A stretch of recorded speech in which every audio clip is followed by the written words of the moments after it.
Prison Pod Productions, and the Awakening Exchange, brings you inside Death Row, North Carolina. You will hear the stories from the men living on death row. The stories are in their own words. Welcome to Death Row.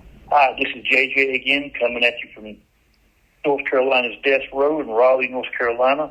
And I have a story titled Bobby Roper. And it goes like this.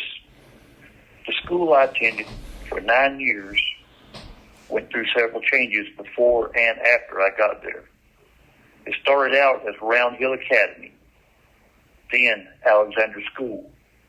It had dorms for boys and girls that, for whatever reason, couldn't be at home. Those were phased out by the time I hit third grade. Where the school was for grades 1 through 12, it now was only for kindergarten through 8, the dorms closed down. Instead of Alexander School, it was then called Union Middle School. This call will be monitored and recorded. Then a couple of years later, it turned into 5 through 8 grades. When we went to be in a middle school, students from a neighboring school were bused to our school. I made a new friend from those strangers. My new friend was Bobby Roper. Prior to the change in grade levels, I didn't know Bobby, but I knew his uncle, sort of. He was a barber and cut my hair a few times. The family resemblance was quite evident. Both had the red hair that all the Roper males seem to have. Same body type, same florid face.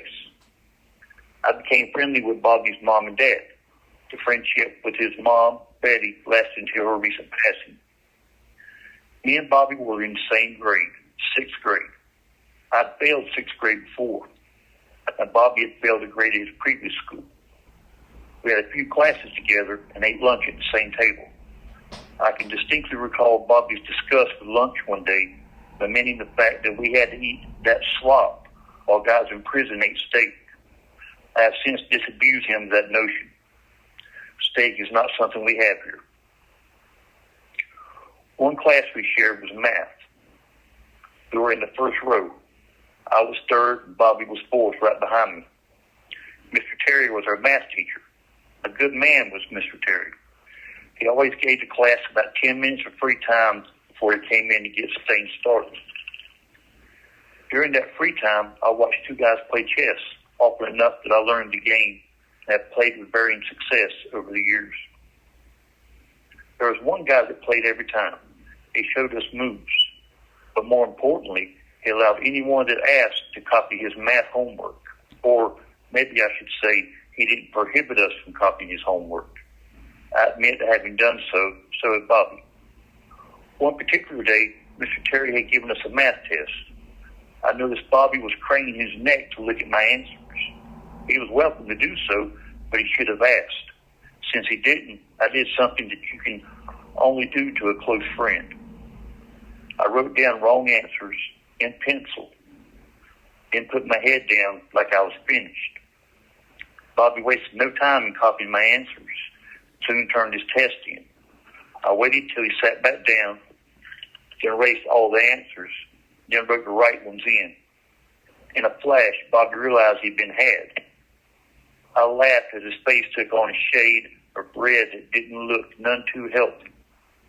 If steam had come out of his ears like Elmer Fudd, I wouldn't have been surprised.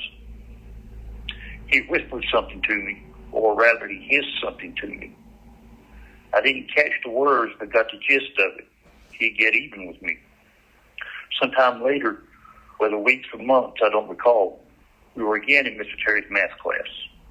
The guy in front of me, Philip, had what we called a plumber's crack, meaning his jeans didn't quite cover his rump. Basically, half of his butt was showing, and it was all cracked. I spied a bottle of window cleaner within reaching distance to my desk, so I stretched out and got it. I made sure Bobby was looking and pretended like I was going to spray the ammonia-based glass cleaner in the oh-so-copiously exposed butt crack. I wasn't actually going to do it, mind you. Just wanted to get a few laughs with Bobby. Bobby, on the other hand, had other ideas. Before I knew what was happening, he reached around me and squeezed the bottle. Not a light squeeze, but a full-force, two-handed squeeze. As you can imagine, glass cleaner poured down the boy's butt crack. With a howl of surprise, Philip jumped up like a jack-in-the-box. He was pulling at his pants, excitement soon turning to embarrassment as he realized what happened. The whole class and Mr. Terry was looking at us, and I still had the offending bottle in my hand. Bobby was laughing and snorting. The students were all laughing, and even Mr. Terry couldn't hide a smirk or two. Philip was sent to the restroom to get himself straightened out, and I was told to prepare for a paddling. Back in those days, corporal punishment was not only allowed, it was encouraged. Mr. Terry got Principal Reagan's paddle, made of wood with a long handle.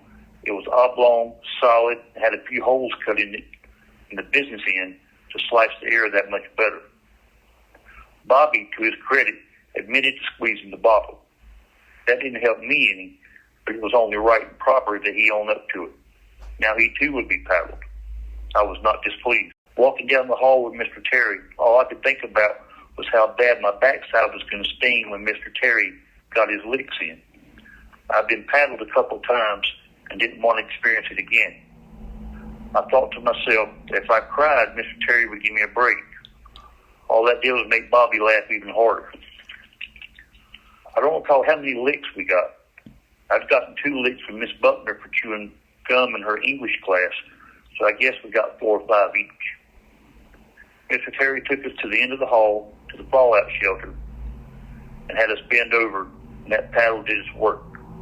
Mr. Terry, besides being able to balance an equation and do trigonometry, was quite adept with it, and it stung. When we got back to class, I tried to sit on one cheek, then the other. No relief. I just had to tough it out. These aren't the only Bobby Roper stories I've got, as I'm saving some for another day.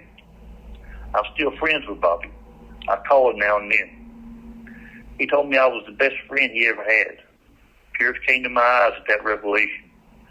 He was my best friend too, and he still is. The end.